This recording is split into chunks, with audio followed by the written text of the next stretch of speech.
ng Monitoring and Inspection ang Project Monitoring Committee sa iba't ibang proyekto ng lokal ng pamahalaan ng lalo sa pangungunan nina PBD Hilbong Garcia, PB Marlene Cabaya at Engineer Romulo Bulando kasama ng mga kawani ng Municipal Planning and Development Office o MPDO.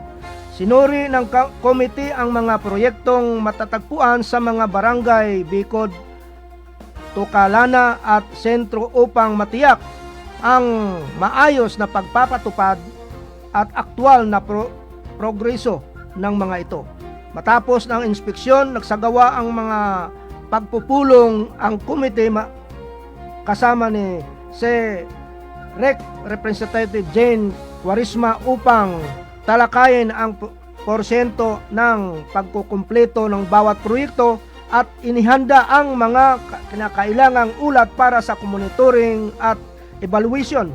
Layunin ng aktibidad na matiyak ang mapapanahong implementasyon ng mga proyekto at mapalakas ang monitoring system ng pamahalaan bayan para pakinabangan ang mga mamamayan ng lalo.